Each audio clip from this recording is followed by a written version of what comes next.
अगले ही सेकंड में ये वीडियो स्किप कर दो, क्योंकि अगर आप नशा करते हो तो सीरियसली ये वीडियो तुम्हारे बस की नहीं है कि तुम इसे झेल सको। तो मेरे जेन ज़ी भाई और बहनों, नीट पेपर लीक हुआ, हम सब सड़कों पर उतर आए, प्रोटेस्ट किया, हैशटैग चलाए, रील्स बनाई, रेस दिखाया, क्योंकि वो जेन ज़ी के फ्यूचर का सवाल था। पर एक ऐसा इशू भी है जिसके कारण हर साल इस देश में 5 से 8 लाख लोग चुपचाप मर रहे हैं। क्या ये इशू नहीं है? क्या ये हमारे फ्यूचर को अंदर से खोखला नहीं कर रहा? तो हम इसके खिलाफ साथ क्यों नहीं है? मुझे पता है तुम में से बहुत लोग इस वीडियो को देखते ही स्क्रॉल कर देंगे, क्योंकि हमको सोशल मीडिया में बातें बड़ी बड़ी करनी है, पर जब बात एक्चुअल रियलिटी से लड़ने की आती है, खुद के अंदर के डेमन से लड़ने की आती है, तो हम सब ना बहुत दूर भागते हैं। आज का ये वीडियो मेरा शायद तुम में से कई लोगों को, यहाँ तक कि मेरे कुछ दोस्तों को, रिलेटिव्स को भी मेरे खिलाफ कर दे। तुम्हें लगेगा कि मैं ज्ञान दे रहा हूँ या तुम्हारी खुशियों के खिलाफ बोल रहा हूँ। पर सच बताऊँ, तुम लोग नशे में इतने चूर हो चुके हो कि तुमने इस पॉइजन को अपनी खुशी और अपनी आइडेंटिटी मान लिया है। जबकि तुम्हारी असली खुशी तुम्हारे माँ बाप के चेहरे की मुस्कान में होनी थी, तुम्हारी फैमिली की मुस्कान में होनी थी, जो अब तुम्हारे इस फेक कूल कल्चर की वजह से गायब हो चुकी है। तो आज की ये वीडियो थोड़ी सी लंबी हो सकती है, उसके लिए मैं पहले से ही माफ़ी चाहूँगा, लेकिन रिक्वेस्ट है कि इस वीडियो को एंड तक ज़रूर देखें और शेयर करें, क्योंकि ये वीडियो किसी की जान बचा सकती है, किसी फैमिली की उम्मीद को बचा सकती है और भारत के भविष्य को और ज़्यादा बेहतर कर सकती है। तो मेरा सवाल सभी से है कि क्या हम इस नशे के खिलाफ एक साथ खड़े नहीं हो सकते? मुझे पता है बहुत लोग जो नशे में हैं वो शायद आगे ना आए, क्योंकि उन्हें लगता है कि ये करना बिल्कुल सही है, या तो फिर अब उनमें खुद को रोकने की पावर नहीं बची। पर फिर भी मैं आप सभी से बोल रहा हूँ, अपने परिवार के लिए, अपनों के लिए, अपने दोस्तों के लिए, एक नशा मुक्त भारत के लिए आपको इस लड़ाई में आना पड़ेगा। और अगर तुम में थोड़ा सा भी दम बचा है इसे छोड़ने का, तो आओ गवर्नमेंट के साथ, प्राइम मिनिस्टर मोदी जी के विजन के साथ और मेरे साथ इस रिवॉल्यूशन में शामिल हो। क्योंकि इंडिया तभी डेवलप्ड नेशन बनेगा जब इंडिया नशा मुक्त होगा। और अगर आपको लगता है कि आपके पास इससे भी बड़े बड़े इशू हैं, देश में इससे भी बड़े बड़े इशू हैं, तो मैं आपको एक बात बहुत क्लियर कर दूं कि this is the biggest thief of dreams, this is the biggest silent crime, this is the biggest illegal business and this is the biggest national issue. तो मेरे भाइयों और बहनों, ये वीडियो शायद कई लोगों को अच्छा ना लगे, कई लोगों के खिलाफ मैं बोलूँ, मुझे कुछ लोग गलत लगें, या जो भी है, आज वीडियो बहुत ज़रूरी है और सबसे रिक्वेस्ट है एंड तक ज़रूर देखें। तो आजकल हम सभी लोग देख रहे हैं कि नशा कितनी आम बात हो गई है। जहाँ सिगरेट पीना कूल हो गया है, वीड पीना आम हो गया है, ड्रिंक्स नॉर्मलाइज हो चुकी है और अब यूथ ड्रग्स के अंधेरे में जा रहा है। जहाँ पहले सिगरेट पीने वाले लोगों को गलत समझा जाता था, आज ये टाइम आ गया है कि लोग सिगरेट को चाय की तरह पी रहे हैं। और यहाँ तक कि गांजे ने, वीड ने सिगरेट की जगह ले ली। आपको हैरानी होगी इस बात को जानकर कि मैंने कोई भी नशे करने वाले लोगों से, जितनों से भी मिला हूँ, मैंने कोई भी नशे करने वाले इंसान को या इसे ट्राई करने के लिए इन्फ्लुएंस करने वाले लोगों के मन में कभी भी इसको लेकर डर नहीं देखा। ना कि उनकी बातों में, ना कि उनकी सोच में इन नशों के नेगेटिव पॉइंट्स और नुकसान नहीं देखे। लोग जिस तरह इसे पास करते हैं, लोगों को इसे ट्राई करने के लिए इन्फ्लुएंस करते हैं जैसे कि बहुत कोई अच्छी चीज़ हो। और कई बार हम नशे किए हुए व्यक्ति को देखकर, हंसते हुए देख, स्ट्रेस फ्री देख, झूमते हुए देखकर, मस्ती करते हुए देखकर हमें एक भ्रम होने लगता है कि क्या तो बढ़िया चीज़ है, एक बार तो हम भी ट्राई कर सकते हैं। और वही एक ट्राई आपकी ज़िंदगी की सबसे बड़ी बर्बादी की शुरुआत बनता है। अगर मैं आपको बताऊं, पता है कि कई लोगों की जर्नी कैसे शुरू होती है? एक साधारण से वेब से, हुक्का से या उन फ्लेवर्ड सिगरेट से जो कि उन्हें लगती है कि ये बिल्कुल हार्मफुल नहीं है। असलियत में ये काफ़ी ज़्यादा हार्मफुल है, फिर भी लोग इसे धीरे धीरे नॉर्मलाइज करते हैं। देन फिर ड्रिंक सेशंस चालू होते हैं, देन एक बैठक बनती है, माहौल बनता है, लोग नशे करते हैं, उन लोगों को बिल्कुल अलग ही जोन में आ जाते हैं और बहुत मज़ा आने लगता है, जो आगे जाके बहुत बड़ी सज़ा बनने वाली रहती है। उस टाइम के मज़े के लिए, कूल दिखने के लिए, ब्रेकअप होने पर या किसी चीज़ से हर्ट होने पर या किसी स्ट्रेस में, दुख में हम उसको ट्राई ज़रूर कर लेते हैं। और वो जिस लेवल पे हमें थोड़ा सुकून देता है, स्ट्रेस फ्री करता है या शायद कहीं हद तक हमको हैप्पी करता है, जिससे हम उसके आदी होने लगते हैं। लेकिन किस कीमत पर? शायद आपकी फैमिली को जीवन भर दुख देकर। आपको पता नहीं होता उस वक्त आप अपनी फैमिली की उम्मीद तोड़ रहे हैं, उनके सपने, उनके विश्वास तोड़ रहे होते हैं। शायद बैठक में आपको समझ नहीं आए कि आप एक गलत रास्ते पर हैं, फिर भी मुझे पता है, मुझे भरोसा है कि इंसान अकेले में एक बार ज़रूर सोचता है कि ऐसा क्यों कर रहा हूँ, ये गलत है, फिर भी मैं ये चीज़ रिपीट क्यों कर रहा हूँ। लेकिन फिर भी वो उस चीज़ को रिपीट करता है, क्योंकि फिर से वही सेम लोग, फिर से वही सर्कल, फिर से वही बैठक, फिर से आपके दोस्त, और सबको देखकर आपको ये एहसास होता है कि ये सब तो मेरे अपने ही हैं, ये सब कर रहे हैं तो मैं भी कर ही लेता हूँ। आपको मैं एक बात बताता हूँ, जब आप नशे स्टार्ट करते हैं तब आप एक बहुत बड़े सर्कल में होते हैं, पर कभी आप देखिएगा कि धीरे धीरे वो सर्कल खत्म हो जाता है, लोग नशे के कारण एक दूसरे से लड़ने लगते हैं, लोग डिवाइड होने लगते हैं और आपका सर्कल खत्म हो जाता है। और जो नशा आप सर्कल के लिए, दोस्तों के साथ एंजॉय करने के लिए, स्ट्रेस फ्री रहने के लिए करते थे, अब वो आपको इतना कंट्रोल कर चुका है कि आपको अकेले नशे करने की लत लग चुकी है।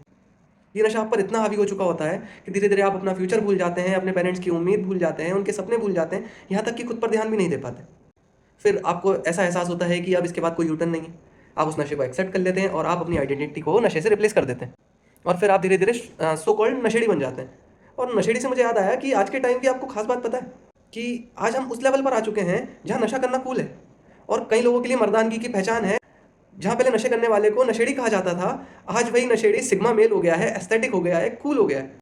और जो शायद नशे नहीं करते, उनको लोग ऐसी बातें बोलते हैं कि उन्हें नशे करना सही लगने लगता है। आप कभी नोटिस करिएगा कि आप एक ग्रुप में बैठे हैं जहाँ पे बहुत सारे लोग नशा कर रहे हैं, पर कोई एक व्यक्ति जो वहाँ पर नशा नहीं कर रहा, उसको सब लोग या तो ये बोलेंगे कि आजकल तो लड़कियाँ भी करती है, तू भी कर ले, क्या प्रॉब्लम है।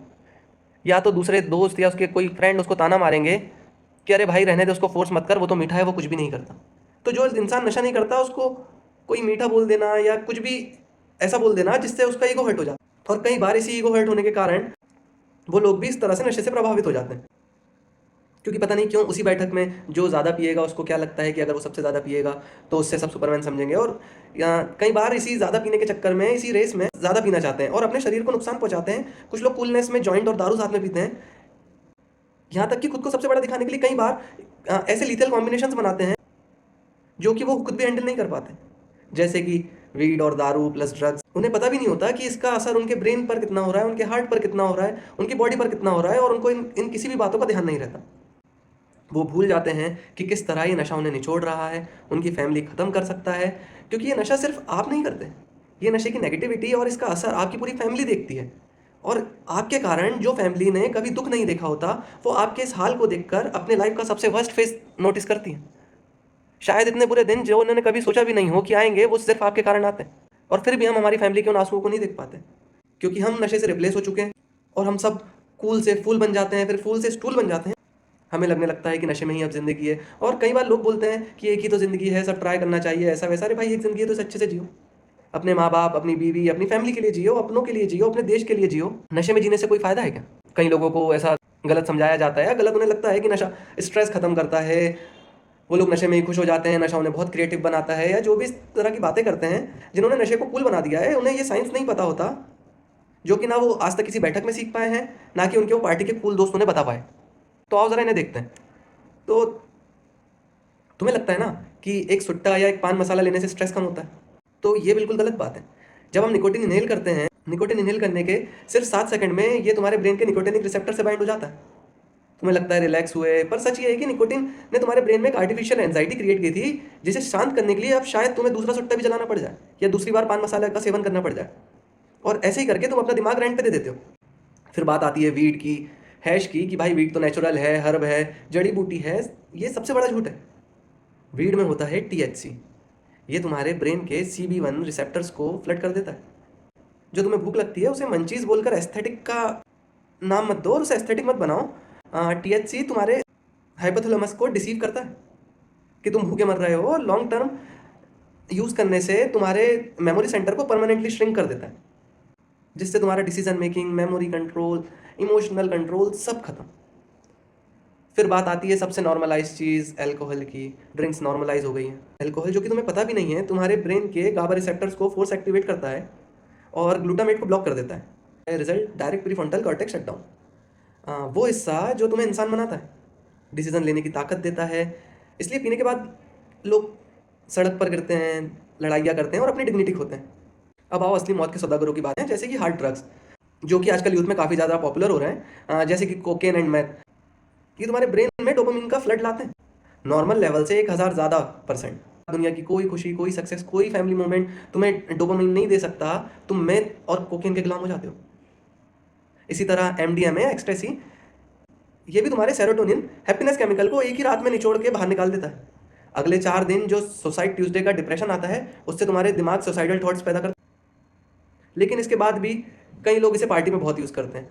फिर एक और कोई पार्टी ड्रग या जिसे बोलते हैं LSD, ये आपको डायनामिक केमिकल डिसऑर्डर देता है। ये तुम्हारे ब्रेन के नेटवर्क इस तरह से तक ये सब चीज़ें हार्मफुल हैं, तुम बिना नशे किए ज़िंदगी भर हेलुसिनेशंस और साइकोसिस में फंसे रह सकते हो। तो इस लेवल तक ये सब चीज़ें हार्मफुल हैं आपके लिए। बहुत लोग बोलते हैं बस एक ट्राई कर रहा हूँ, तो गेट दिस स्ट्रेट, इनमें से कोई भी चीज़ ट्राई करने के लिए नहीं होती। बायोलॉजिकली रियलिटी ये है कि पहली बार ट्राई करते ही तुम्हारा रिवार्ड पाथवे परमानेंट चेंज हो जाता है। केमिकल अल्ट्रेशन डे 1 से ही स्टार्ट होता है। तो ये कोई हॉबी नहीं है जिसे तुम जब चाहे यूटर्न ले लोगे। इस रास्ते का कोई यूटर्न है ही नहीं। ट्रैप का एंड गेम सिर्फ 2 ही चीज़ें होती हैं, या तो ICU के वेंटिलेटर पे मिलोगे और फिर मौत, या फिर किसी पागल खाने के बंद कमरे में पागलपन। तो तुम्हारी फैमिली तुम्हारे व्हीलचेयर या लाश के पास रो रही होगी, और वो ढूंढने वाले दोस्त और वो तुम्हारा सर्कल अगले वीकेंड नए पार्टनर के साथ बैठक जमाए होंगे। तो वही बात है कि आप नशे के शिकार इजीली बन जाओगे। इसको करना ईजी होता है, छोड़ना लोगों को इम्पॉसिबल लगने लगता है। शुरू में मज़ा आता है, पर याद रखो एंड इतना बुरा होता है कि आप सालों तक बंद कमरे में रोने लगोगे। कि मैं कैसे इसे छोड़ दूँ, कुछ भी करके इसे छोड़ दूँ, फिर भी नहीं छोड़ पाओगे। फिर जो आपका अकेले बंद कमरे में रोना है, जो अभी तक आप तक था, वो पूरी दुनिया के सामने आता है और उससे भी कुछ नहीं होगा, क्योंकि अपनी विल पावर को आप कभी उस नशे को छोड़ने के लिए रेडी नहीं कर पाओगे। फिर उसके बाद एंड सिर्फ यही होगा जो मैंने तुम्हें बताया कि या तो मर जाओगे या पागल हो जाओगे। इसीलिए इसे छोड़ना आपकी लाइफ का सबसे बेस्ट डिसीजन हो सकता है। बहुत से लोगों को लगता है कि 10-15 साल से इस दलदल में हैं, वो पता है खुद को क्या झूठा दिलासा देते हैं कि अरे भाई अब तो आधी ज़िंदगी निकल गई, अब छोड़ के भी क्या उखाड़ लेंगे। तो भाई ज़रा जागो, ये तुम्हारी आधी ज़िंदगी नहीं है, ये सिर्फ तुम्हारी लाइफ का एक गलत फेस है। ज़रा याद करो, जब तुम छोटे थे सालों तक इन सब कचरे के बिना खुश थे। अगर आज तुम्हारी एज 20 है, 25 है या 30-35 भी है, तो तुम्हारी लाइफ अभी भी बहुत ज़्यादा बाकी है। ह्यूमन बॉडी और ब्रेन के पास मैजिकल रिकवरी होती है। तुम्हारा ब्रेन और तुम्हारी बॉडी आज भी रिसेट होने के लिए तैयार है। आज हमें ये वेप, ये ड्रिंक्स, ये जॉइंट बहुत कूल लग रहे हैं, पर सच ये है कि तुम्हारी लाइफ, तुम्हारे घर की खुशियाँ और इस देश के फ्यूचर को अंदर से खोखला कर रहे हैं। इस कचरे को क्विट करके जो सुकून और फ्रीडम मिलेगा ना, भरोसा मान, जिस दिन तुम इस ट्रैप से बाहर निकल गए ना, तुम्हें लगेगा कि तुम्हारा एक नया जन्म हुआ है। और खुद को सुधार कर एक हेल्दी, फोकस्ड और सक्सेसफुल इंसान बनाना तुम्हारे माँ बाप, तुम्हारे अपनों के लिए दुनिया का सबसे बड़ा और सबसे प्रीशियस गिफ्ट हो सकता है। मैंने अपनी ज़िंदगी में ना जाने कितने लोग देखे हैं जो इस दलदल में बर्बाद हो गए, उनकी ज़िंदगी झंड हो गई। पर पता है सबसे अजीब बात मुझे क्या लगती है कि ज़िंदगी झंड होती है, फिर भी इन लोगों में घमंड होता है। हम ऐसे मोटिवेट करेंगे नशे के लिए जैसे अमृत बांट रहे हो। पॉप कल्चर, सोशल मीडिया और वो ट्रेंडी रैप सॉन्ग, जो लागे 3 पैक बलिए, ड्रिंक्स अप, फूको सब और माल पिएंगे, हम तो माल पिएंगे। तो ये सब गाने सुनकर हम किस डायरेक्शन में जा रहे हैं? फिर भी भाई जब इनको रोको, इनसे बोलो, तो ये लोग बोलते हैं गांजा और दारू बैन करवा दो, सब बंद हो जाएगा। नहीं भाई, ऐसे नहीं होता। तुम सप्लाई कितनी भी रोक लो, हर दिन एक नया सप्लायर आ ही जाएगा। जब तक दिमाग में हवस और बॉडी में क्रेविंग है, नया सप्लायर खड़ा हो जाएगा। तो सबसे मेन इंपॉर्टेंट बात हमारे लिए यह है कि हमें सप्लाई नहीं, डिमांड माननी है। और डिमांड तब मरेगी जब हमारा यूथ नो बोलना सीखेगा। तो अब ध्यान से सुनो, मैं आपको कुछ टिप्स देता हूँ इस ट्रैप से बाहर कैसे निकलना है। तो जब भी नशे छोड़ने की सोचो, तो सब एक साथ छोड़ो। ये झूठ बोलना बंद करो कि वीड छोड़ दिए, बस एक दिन मैं एक सुट्टा पीता हूँ। सिगरेट सबसे बड़ा ट्रिगर पॉइंट है। जब तक तुम्हारे दिमाग को निकोटिन मिलता रहेगा, वो तुम्हें वापस बैठक में खींच के ले जाएगा। एक झटके में सब कुछ ज़ीरो करो, तब आप हीरो बन पाओगे। फिर आता है एक पॉइंट, 1 महीने से नहीं पिया, आज दोस्त आए हैं, एक सिप ले लेता हूँ। बस यही वो 1 सेकंड है जहाँ तुम हार जाते हो। उस एक मोमेंट में बिना किसी फियर के बोलो, नो, मैं इस कचरे से आगे बढ़ चुका। उन दोस्तों के साथ बैठना छोड़ो जो तुम्हें कूल दिखने के नाम पर पॉइजन बेच रहे हैं। असली दोस्त वो नहीं जो गिलास भरे, असली दोस्त वो है जो तुम्हें दलदल से खींचकर बाहर निकाले। तो ये सब बहाने छोड़ दो कि ट्रिप पर आया हूँ, आज पी लेता हूँ, अरे यार दोस्त का बर्थडे है, अरे आज बहुत बड़ी ओकेजन है, आज तो मेरे सगे भाई की शादी है, एक बार पी लेता हूँ, उससे क्या हो जाएगा। वो एक बार आपको फिर से उस रिपीट सर्कल में वापस धकेल देता है। तो जब भी छोड़ो, सब ज़ीरो छोड़ो और उसके बाद ऐसा प्रण लो कि मैं इसको दूसरी बार कभी नहीं पीऊँगा। आप योगा स्टार्ट करो, मैं अगर आपसे बोलूँ तो आप पूजा स्टार्ट करो, आप भगवान पे मानो, आप बिजी रहो। जितना आप बिजी रहोगे, आपका माइंड उतना ज़्यादा इन सब चीज़ों से दूरी बनाने की कोशिश करेगा। क्योंकि मैंने आपको बताया है कि अगर ये सब चीज़ें रोकनी है, या ड्रग्स या नशे अगर हमें बंद करने हैं, तो हमें डिमांड कम करनी होगी। सप्लायर ऑटोमेटिक खत्म हो जाएंगे। लेकिन फिर भी एक रिक्वेस्ट उन लोगों से भी जो इसका धंधा चला रहे हैं, जो सप्लायर्स हैं, भाई कल को जब तुम्हारे खुद के घर में किसी की अर्थी होगी ना नशे के कारण, जब तुम्हारे अपने बच्चे इस पॉइजन का शिकार बने और तुम उन्हें अपनी आंखों के सामने मरते देखोगे ना और बचा नहीं पाओगे, तब तुम्हें समझ में आएगा कि पैसे के चक्कर में तुमने कितने परिवार खाए। कर्मा ऐसी लात मारेगा कि संभाल भी नहीं पाओगे। तब तुम्हें समझ आएगा कि पैसे के चक्कर में तुमने कितने परिवार खाए और कितने लोगों को अंधेरे में धकेला है। तो अभी भी टाइम है, समझ जाओ, अपने अंदर की इंसानियत को जगाओ। पैसा कमाने के सही रास्ते बहुत हैं, किसी के घर का चिराग बुझाकर अमीर मत बनो। और मेरी यूथ से भी गुजारिश है कि ये सब जिद छोड़ो, अपनों को पहचानो। उन दोस्तों की बैठक में तुम्हें मज़ा ज़रूर मिलता होगा, पर असली सुकून तुम्हारे माँ बाप के चेहरे, जो तुम्हारे सही रास्ते पर चलने पर उनको मिलती है। प्राइम मिनिस्टर मोदी जी ने कहा है कि नशा सिर्फ एक शरीर नहीं तोड़ता, वो एक माँ की मुस्कान और बाप का गर्व तोड़ता है। जब एक यूथ नशे में फंसता है तो सिर्फ एक इंसान नहीं हारता, एक सपने की बाल मृत्यु होती है। ड्रग्स तुम्हारे दिमाग को कुछ देर के लिए हाई ज़रूर कर देता है, पर तुम्हारी फैमिली और तुम्हारे फ्यूचर को हमेशा के लिए लो कर देता है। तो बस वही बात है, नशा तुम्हारा अस्तित्व नहीं है, वो सिर्फ एक तुम्हारा बुरा फेस है। और जो इस दलदल से बाहर निकल कर आता है ना, वो कमज़ोर नहीं है, वो इस देश का असली योद्धा है, इस देश का वॉरियर होता है। याद रखना, ये नशा सिर्फ एक बुरा कल्चर नहीं है, ये हमारे दुश्मन देशों की भी आतंकी साजिश है, जो बिना गोली चलाए हमारे देश के यूथ और हमारे फ्यूचर को अंदर से खोखला कर